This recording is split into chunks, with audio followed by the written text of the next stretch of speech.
Indonesia lakukan wush langsung di kotak lebih berbahaya. Oh, peluang dari dan gol. Masuk. Yes. Timnas Indonesia memetik poin penuh kala bertandang ke markas Timnas Myanmar di laga perdana grup B Piala AFF 2024. Pertandingannya sendiri berlangsung cukup sengit dan sedikit kacau. Namun Myanmar dan Indonesia bisa menciptakan beberapa peluang. Di awal pertandingan, Timnas Indonesia langsung menekan pertahanan Timnas Myanmar. Namun, sepertinya pemain merah putih masih grogi dan ini membuat permainan mereka agak kacau. Menit keempat, gawang Indonesia nyaris kebobolan. Lewin mengirim umpan matang ke kotak penalti dari flank kiri. Bola bisa disambar oleh Wingmu, tapi untungnya bola bergulir ke samping gawang. Padahal penjaga gawang Indonesia saat itu sudah keluar dari sarangnya. Duel kemudian berjalan cukup kacau karena kedua tim bermain dengan tempo cukup tinggi dan saling serang. Indonesia kemudian berusaha menurunkan tempo permainan. Namun pada menit ke-17, justru Myanmar mendapatkan peluang emas. Tihajo bisa melepaskan tembakan dari dalam kotak penalti dengan kaki kirinya. Namun bola masih bisa diblok oleh kiper Timnas Indonesia. Setelah itu Indonesia kesulitan untuk membantu serangan ke pertahanan Myanmar.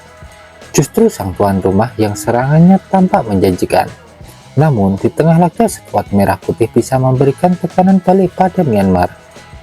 Mereka beberapa kali mendapatkan lemparan ke dalam dan sepak pojok. Pada menit ke-33, peluang didapat Timnas Indonesia dari sepak pojok. Dari kiri bola diumpan ke tengah lapangan dan ditanduk oleh Ferrari. Namun bola masih melesat ke kiri gawang Myanmar. Kemudian pada menit ke-38, giliran Myanmar yang mendapatkan peluang emas. Mereka bisa menahan bola di ujung kanan kotak penalti Indonesia dan bola dioper pendek ke depan kotak penalti. Lewin Moong datang dari second line dan melepaskan tembakan kaki kiri. Bola pun gagal dijangkau oleh kiper Timnas Indonesia, tapi untungnya masih mengenai mistar gawang.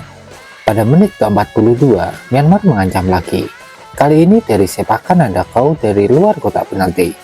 Namun bola sepakannya tak terlalu kencang dan bisa diamankan oleh Cahaya dengan mudah. Memasuki injury time babak pertama, Indonesia melancarkan serangan balik. Marcelino Ferdinand berakselerasi mendekati kotak penalti. Ia pun melepaskan tembakan langsung ketimbang mengoper ke kanan.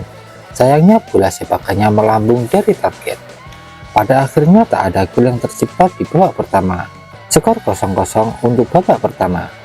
Memasuki babak kedua, Sintayong melakukan pergantian strategi. Yang memasukkan Asnawi Mangku Alam, Rafael Struijk, dan Victor Ditan.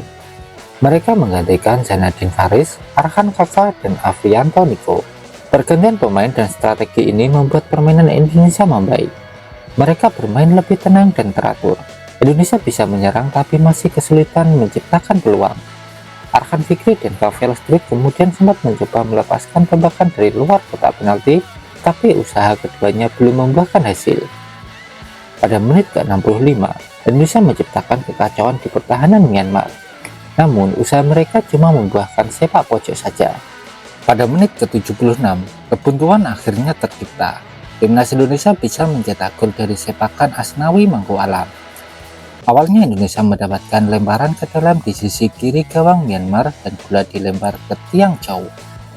Bola yang gagal diamankan oleh bek-bek lawan dan kemudian dioper Kadek Harel pada Asnawi. Yang mana Asnawi melepaskan tembakan dengan kaki kanannya. Kiper Myanmar sempat menahan bola, tapi bola itu memantul mengenai mistar. Lalu bola tersebut mengenai tubuh sang kiper dan berbuah gol. Pada menit ke-82, Indonesia nyaris mencetak gol lagi dari skema lemparan ke dalam. Bola yang mengarah ke tiang dekat disundul oleh Kadek Harel ke sasaran dengan akurat meski ia berdiri membelakangi gawang. Sayangnya bola masih bisa ditepis oleh kiper Myanmar. Jelang pertandingan berakhir, Myanmar berusaha keras menekan pertahanan Indonesia. Namun mereka sulit melewati adangan dari bek-bek Timnas Indonesia. Dan pada akhirnya tak ada gol tambahan yang tercipta. Myanmar pun mengakui kekalahan dari Indonesia 1-0. Dengan hasil ini membuat Indonesia memetik 3 poin pertamanya. Dan untuk sementara berada di peringkat kedua klasemen grup B Piala AFF 2024.